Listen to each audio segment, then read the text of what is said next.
Miqtë e emisionit Koha Shtesë, sot do të rikthehemi për të bërë një tjetër intervistë për të diskutuar sa i përket ndeshjes së Shqipëri-Serbi, një ndeshje e cila nuk është as pak normale, por dhe atmosfera është e pazakontë, sepse jemi shumë afër kësaj ndeshje që mund thuhet padyshim derbi i Ballkanit, por atmosfera nuk është ndezur akoma, nuk ka filluar akoma ato provokimet si nga ana e serbëve apo diçka më shumë dhe nga ana e shqiptarëve për ta ndezur këtë sfidë, sepse kemi përballë Serbinë. Për këto dhe shumë të tjera sot do të diskutojmë me gazetaren Claudiana Bufi, e cila do të na japi mendimin e saj se përket kësaj ndeshje, por njëkohësisht edhe për atmosferën. Claudiana, përshëndetje.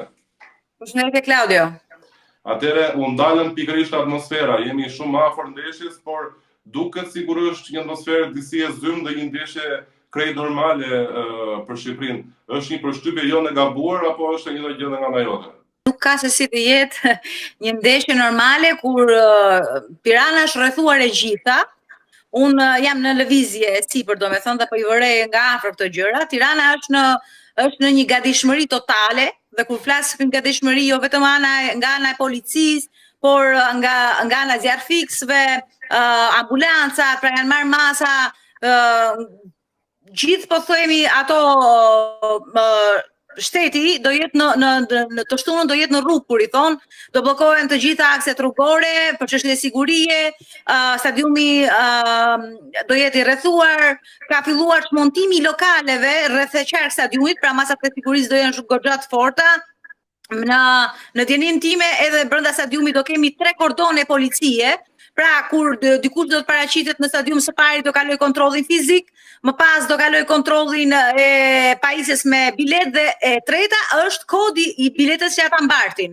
Pra, do me thënë, unë nuk e kuptoj kur këta njerëz do nisen për të shkuar në stadium, sepse në një ndeshje të zakonshme duhet 3 orë para për të hyrë në stadiumin Kombëtar Arena, kurse në një ndeshje të tillë unë nuk e kuptoj, do shkojmë që në orën 4, që në orën 3 ndoshta të pasdites për të mundësuar për të futur në stadium, sepse është goxha e vështirë, kështu që nuk ka se si të jetë edhe nga atmosfera, do me thënë midis dy skuadrave, nuk ka se si të jetë një ndeshje normale. Për hir të vërtetës, për mua kjo është një ndeshje déjà vu, më na kujton edhe 2014-ën, kështu që pavarësisht masave që janë marrë, shpresojmë që mos na ndodhi ajo që na ndodhi atje. Megjithëse Serbia do ketë një dizavantazh, po themi, në këtë ndeshje, sepse nuk do ketë tifoz pranishëm, do kemi vetëm ne tifoz pranishëm, por me sa kuptova edhe nga ana e policisë, ka një listë gjatë të personave të skeduar, do me thënë që me president penal të cilët do rishikohen, që mos jenë pranishëm në stadium, por mënyra se si u shpërndan dhe biletat këtë herë, jep të drejtën çdo kujt futet në stadium nëpërmjet atij shorteut. Megjithatë ishte një që, do me thënë, federata e bëri në mirëmbesive sipër për të shmangur biletat në tregun e zi, por nuk ja ka dalë edhe këtë herë, sepse biletat vazhdojnë të jenë në tregun e zi, pavarësisht se aplikimet ishin për 4 bileta, ka persona që kanë fituar 2, ka persona që i kanë fituar 4, ka persona që kanë deleguar një, 3 të tjerat mund t'i shesin lirshëm, sepse siç thash, pra mundësia për të kontrolluar çdo person me detaje, me kodin, me biletën, është shumë e vështirë. Janë 20.000 persona që do hyjnë atë stadium edhe nuk premton koha, vetëm që se do nisemi mëngjes, do mbajmë radhën te stadiumi për të hyrë në orën 9:15 për të parë ndeshjen të shtunën, e kupton? Është dua që të ndalemi pak te kjo pjesa e sigurisë që ti thua, po qarkullon një lajm në rrjetet sociale për faktin që do të ketë polici edhe në rooftopin e Air Albania, pra do të ketë polici kudo, sepse po flitet se ka një skenar nga ana e Serbisë me shqiptarë të cilët do të jenë të infiltruar aty. Nuk e di se deri ku mund arrijë situata, sepse sigurisht ndeshja është në vazhdimsi dhe mbetet gjithçka që të shihet, por sa e mundshme të duket ty një skenar i tillë nga ana e serbëve? Sinqerisht është patjetër që unë e shoh të mundshme, sepse ne çfarë nuk presim këtë ndeshje. Shiko, ndoshta do zgjaten pak, po duhet ta cek edhe nga e kaluara. Serbët nuk janë shëruar me atë historinë mes shqiptarëve dhe tyre, do me thënë, ata nuk janë shëruar akoma. Duhet të them këtë, a ka ndonjë trajner shqiptar apo ndonjë futbollist shqiptar në kampionatin serb? Jo. S'ka pasur, s'ka dhe do të ndodhë, mendoj për shumë kohë të gjatë. Kurse kundërta është nga rajon. Pra ne në këtë këndvështrim, ne jemi më tolerant. Në Shqipëri, pra, ka trajner serb, ka futbollist serb, të cilët jo vetëm që punojnë dhe luajnë lirshëm, madje ndihen shumë të respektuar, ndoshta nga çdo lloj kombësie tjetër që mund vinë në Shqipëri, flas për kampionatin, domethënë për futbollistët e huaj që vinë në Shqipëri. Kështu që çdo gjë është e mundshme, çdo gjë është e pritshme, unë thash isha në lëvizje, ka prani të targave serbe shumë në Tiranë, sidomos targave të Beogradit. Më rastisi dhe mua personalisht, të kisha një lloj konflikti në thonjza, nuk quhet konflikt, por më kishin bllokuar rrugën dhe kërkoja që të më hapnin rrugën për shkak se më kishin bllokuar makinën, pra.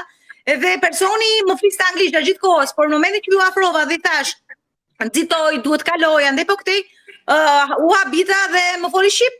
Më foli shqip, pra ishte me targa të Beogradit dhe më foli shqip. Tani, kjo edhe ka të thotë shumë gjëra, po ka dhe mos thot pare, sepse këta njerëz mund të jenë në kuadër të turizmit, pasi tifozër nuk kanë në stadium. Megjithatë, sidoqoftë, çdo lloj gjëje mund të pritet, janë 90 minuta të gjata, edhe presidenti i Federatës Shqiptare të Futbollit sot zoti Duka në mbrëmjen e djeshme foli për këtë gjë, tha që është një situatë e tensionuar, pra ata i vetë e pranoi, ka një tension në këtë ndeshje, pra nuk shihet thjesht si në një 90 minutësh mes Shqipërisë edhe një skuadre tjetër, për shembull, po të ishte në një Holland, po të ishte në një Kroaci, ishte ndryshe. Ka intencion që ne kemi trashëguar nëpërmjet historisë, nëpërmjet shekujve, nëpërmjet asaj që ndodhi në 2014-ën, nuk është kaq e thjeshtë. Dhe çdo gjë është e pritshme, edhe fakti që ka kaq shumë masa sigurie, e tensionon gjën për mendimin tim. 3 kordona policie në ana psikologjike të rëndojnë. Nuk është thjesht pra një ndeshje futbolli. Ne nuk po shkojmë të shohim thjesht një ndeshje futbolli. Ne po shkojmë sigur do bëjmë diçka do të thënë një përleshje më shumë se sa një ndeshje futbolli. Kështu që të cekë edhe çështjen janë marrë masat nga ana e policisë për çështjen e dronave, nuk do mundet të ngrihen drona, por ne mund të presim gjëra të tjera, më të mëdha se dronët, teknologjia ka avancuar. Edhe mes tifozëve është folur për holograma tani, mes tifozëve shqiptar, që do jenë pranishëm. Megjithëse ata tifozë që janë besnik të kombëtares e kanë humbur me këtë lloj shorti, me mënyrën si u shpërndan biletat, e kanë humbur pak mundësinë të jenë në stadium. Okej. Po më thuaj. Po, doja të ndalesha pikërisht tek pjesa që ti ceke, përveç hologramave, sigurisht është një detaj shumë i bukur dhe i padjuar, është dhe pjesa për atë incidentin që ka ndodhur me një shqiptar i cili ishte me targa të Beogradit në Tiranë, sigurisht ti e the me drejtë që ndoshta kjo nuk është se përbën një provë, por është një shprehje tjetër që thotë që një detaj mund të jetë rastësi, 2 mund të jenë gjysmë prove, po 3 pastaj bëhet një provë. Dhe ka kaq shumë gjëra të cilat po ndodhin, dhe sidomos kur jemi 3 ditë para ndeshjes së Shqipëri-Serbi, ka shumë targa Beogradi qarkullim, nuk mund të jetë vetëm turizëm, si ta thuash. Por në përshtypjen tënde, marrim anën e serbëve, a mendon se mund të ketë një skenar sabotazhi nga serbët? Kur flasim për skenar sabotazhi është në kuptimin që ndeshja të jetë në favorin e Shqipërisë 1-0 apo 2-0, të vijë një minutë e caktuar kur ndeshja nuk kthehet më dhe serbët të tentojnë të provokojnë tifozët shqiptar që të marrin reagimin që ata presin dhe në fund të lënë lojën, apo mendon se serbët kërkojnë, nuk i kanë haruar atë që ndodhi me Ismail Marinën me Ballis Morinën atëherë, do dëshirojnë të bëjnë një tjetër Ballis Morina, ta bëjnë në Tiranë dhe po të jetë serbë herë. Faktikisht neve na shijoi Ballis Morina, na bëri mirë domethënë. Pse jo dhe serbët mos ta mendojnë këtë gjë? Patjetër që është e pritshme dhe mundshme, pavarësisht se trajneri përfaqësuese serbe disa ditë më parë u shpreh me superlativa që ne janë vëllezërit tan sportiv, ne shkojmë luajmë me profesionistë, do ta trajtojmë këtë ndeshje si një ndeshje futbolli, pra, por gjërat nuk janë kështu. Këto janë pra pavija që ndërrojnë ato si personazh me këto lloj deklaratash, domethënë, por gjërat nuk janë kështu pra. Është ajo që thash, ata nuk janë shëruar nga ajo mendësia me përballjen, qoftë edhe sportive me shqiptarët. Kështu që gjërat nuk janë kështu, edhe ka skenare, kemi dëgjuar pafund sot edhe nëpërmjet policisë, kemi dëgjuar që masa do jenë aq të detajuara, domethënë sa që nuk çdo gjë është e pritshme. Do jenë masat aq të detajuara sa që nuk do lejohet kur i thon të kaloj as gjylpëra në kasht. Do ketë një kontroll të jashtëzakonshëm, domethënë. Kështu që nga serbët ne mund të presim provokime nga fusha e gjelbër patjetër, sepse vetëm ata do jenë aty, por nga ana tjetër kemi dhe frikën e tifozëve tanë. Ne nuk e dim se çfarë tifozi do hyjë në stadium, çfarë reagimi do krijojë ai. Nuk po themi ndoshta s'do ketë sende të forta sepse do ketë kontrolle të rrashpra fizike e tjera, por mjafton një ulërim patriotike, raciste, ku diun, domethënë me një fjali ardhetare që mund të ndezë atmosferën, mund të shkaktojë shumë probleme në radhët e përfaqësuesve serbe, të cilët ndoshta edhe me të drejtë do kenë ndonjë formë proteste, po e supozojmë nëse gjithë këto gjëra ndodhin. Por pra, këto janë të pritshme, pra janë parashikueshme, janë 90 minuta, është shumë e gjatë kjo koha për mos pasur ti provokime, për mos pasur ti konflikte. Imagjinoni tani të dihet e kundërta të shënojë Shqipëria, çfarë mund të bëjnë 20.000 tifozë në stadiumin kombëtar Arena. Patjetër që do ketë nga ata që do ulërasin, do provorasin. Unë shpresoj shumë që mos të ndodhi, sepse kjo është në dëm të kombëtares shqiptare dhe në dëm të futbollit ton, por që duke qenë se dhe UEFA do jetë prezente shumë herë më prezente pra se sa një ndeshje normale eliminatore. Ka pranit të përfaqësuesve të UEFA-s pra 2 fish, 3 fish më lart se sa në një ndeshje normale. Më kupton një ndeshje zakonisht do të çakohen gjithë me gazetar, fotograf, ka një vëmendje shumë madhe nga UEFA-s, por kur ti fole për hologrami, i parë ishin hologrami sipas asaj që ti ke luar, flitet për tifozët shqiptarë që mund ta nxjerrin apo për serbët të cilët mund të kenë me këto i filtrimet aty. Tash jo, unë kam informacione, unë kam diskutuar me disa prej tyre, unë kam informacione vetëm nga tifozët shqiptarë që do jenë në stadium. Edhe ata janë të karikuar, edhe ata shpresojnë që patjetër në fitore, e kanë të padiskutueshme fitoren, domethënë, ata duan në thonjzat të marrin hak për 2014-ën, por edhe për ndeshjen e Elbasanit ku serbët fituan dhe na morën 3 pikë. Pra, ata janë të karikuar, ata do bëjnë çdo gjë në thonjza për të treguar dhëmbët serbëve në këtë rast, pavarësisht se nuk do kenë ata homologët e tyre përballë, pra tifozët serb. Ata flasin për holograma, flasin për banderola, që unë nuk e di si do futen me gjithë to masa, do me thënë të rejtë që janë. Aty do diskutimi teknikisht si mund të jetë mundur një gjë tillë. Nuk e di si do futen, por ata janë gatshëm të shpalosin pak a shumë ato që ndodhi dhe në Beograd, do me thënë një banderol gjigande me simbolet tona kombëtare dhe të herojve tanë kombëtar. Kur e shpikëm droni 2014, jemi 2025 me siguri që ka një gjetje drejtë. Teknologjia ka ecur para, do me thënë nuk dim nga ta presim këtë gjën, nuk dim çfarë do ndodhi, është gjë e paparashikueshme, sepse ta thash 90 minuta janë shumë. Edhe ta harroj kushdo që mendon se kjo është një ndeshje thjesht futbolli, jo, nuk është një ndeshje thjesht futbolli. Ka filluar që në momentin që është hedhur shorti kjo ndeshje futbolli. Nuk ka filluar këtë javën e fundit, hajde se na erdhën eliminatorët. Ta harroj, nuk flitet më për një ndeshje eliminatore ku vën edhe gëzojnë të do shikojnë spektakël apo do shikojnë një përballje mes përfaqësuesve të tyre zemrës edhe një kundërshtari. Jo, unë nuk e shoh kështu, sepse nuk trajtohet kështu. Edhe policia nuk po e trajton kështu.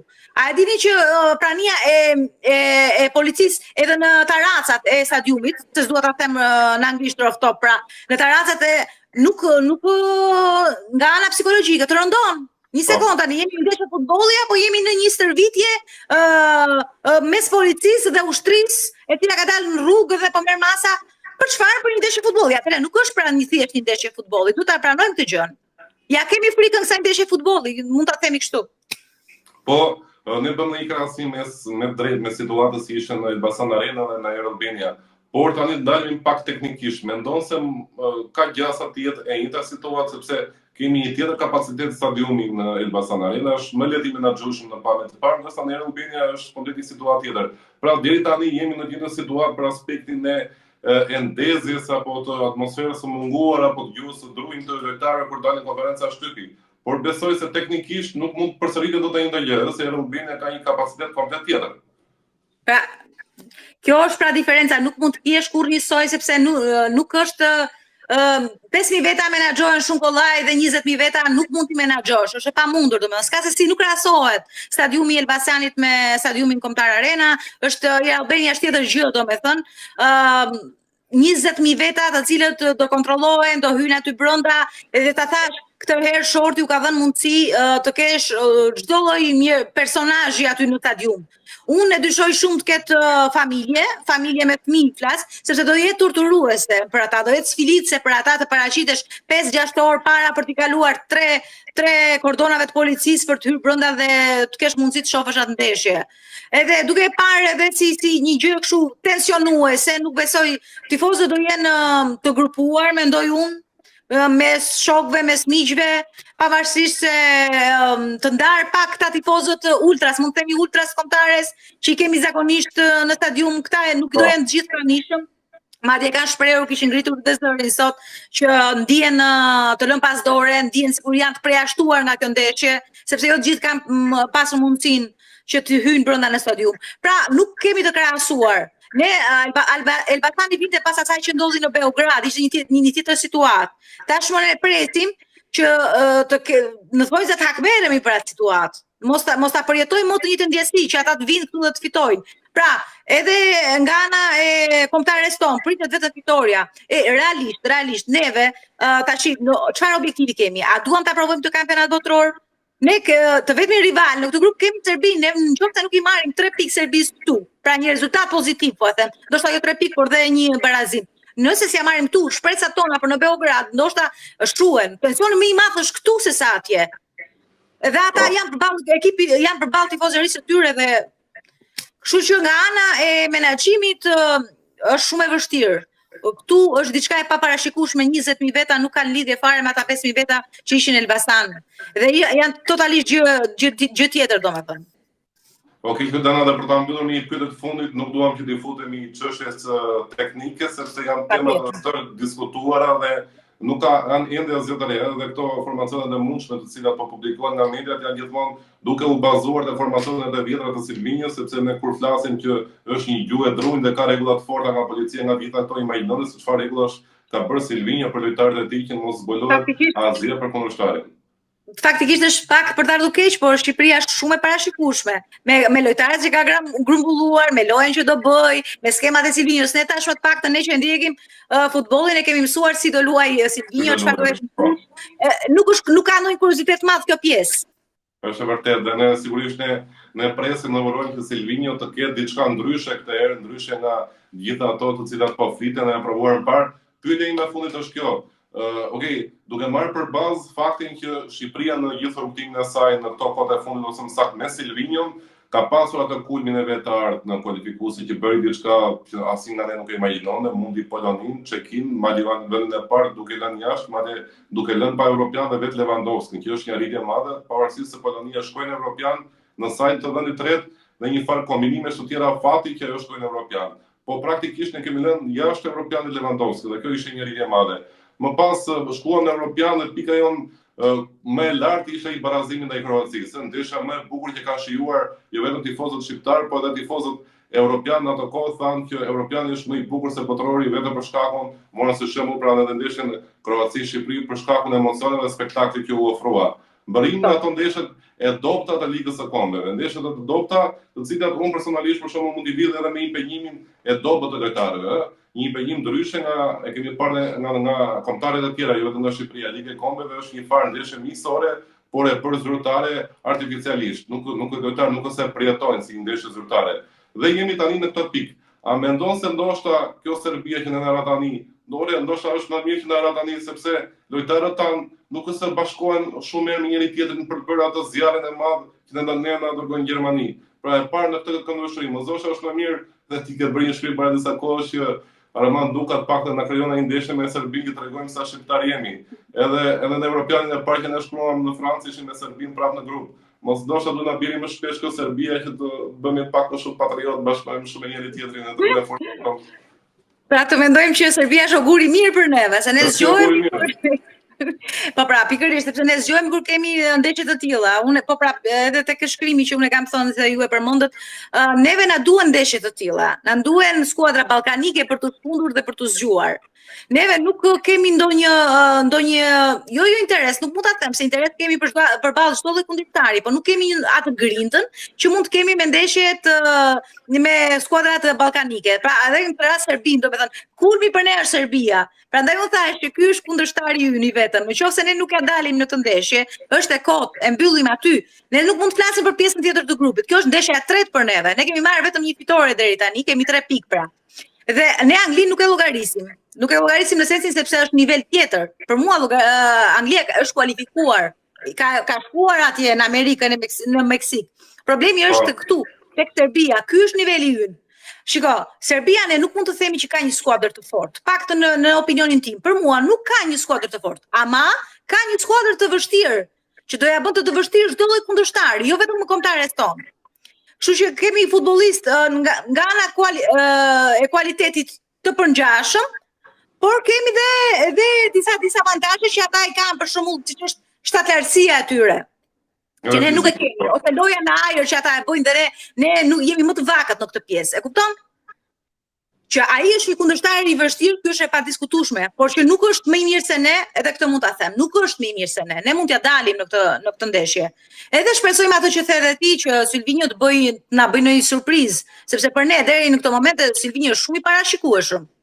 Në të gjitha ndeshjet që ka bërë, me të gjitha skemat që ka bërë, me të gjithë ekipin që ka hedhur në fushë. Kështu që mos i hyjmë pra këtyre gjërave teknike, por të rrim në këtë vazhdimsinë. Ne Serbia na duhej, për mendimin tim, sepse një ndeshje e tillë ne na shkund, na jep më shumë grind, më shumë karikim, më shumë emocion për të shkuar përpara dhe pse jo për të provuar edhe një herë një kampionat botror, se tashmë ne kemi bërë traditë europianin, s'na bën më përshtypje europiani. 2 herë shkuam, ta provojmë edhe një herë këtë lloj kompeticioni që është akoma më i madh se sa europiani. Kështu që shpresojmë që gjërat është nga ana sportive edhe nga ana e Silvinjos të jenë më konkrete këtë herë. Për shembull, unë do doja personalisht që në sulm 2, një dyshe fantastike, nuk e di sa është e mundur sepse më thanë që Manaj nuk është fort mirë për shkak të disa virozave që ka kaluar këtë ditë, por një dyshe si Broja dhe Manaj në sulm për mua do ishte kryevepër. Për të ndalur për t'i bërë presion disa futbollistëve që Serbia për shembull i ka dy lojtarët këtu që i ka dy futbollistët e Fenerbahçes që janë Tadić edhe nuk më kujtohet emri tjetër në këto momente, domethënë janë dy futbollistët që mund të vënë vështirësi çdo lloj kundërshtari. Kështu që duhet potenciali më i mirë duhet këtë herë. Duhet të tregojmë veten këtë herë sepse atje në Beograd pastaj gjërat janë më ndryshe. Presioni më i madh është këtu. Një bilet botëror sigurisht gjithë ne duam, por një bilet botëror i morale është fitoria me Serbinë, tani ne një fitore gjithë në Beograd, pastaj askush nuk të. Jo, ajo është morale, është me nder, është me të gjitha, domethënë, nëse ne arrim këtu, e di çfarë feste e madhe do bëhet në këtë vend apo jo. Nuk do kujtohet fare kush e bëri golin. Mjafton që fituam, kaq. Kjo është e rëndësishme. Mendon se do përsëritet në një skenë si ka qenë ndërja Shqipëri-Greqi? Unë kam qenë e vogël, e kam përjetuar në mënyrën domethënë edhe unë kam festuar, sepse e kam ndjekur nëpërmjet televizorit si ndeshje, nuk kam qenë në stadium. Por mendoj që atmosfera nuk ka lidhje me atë me Greqin. Do jetë akoma me zjarr në rast fitore.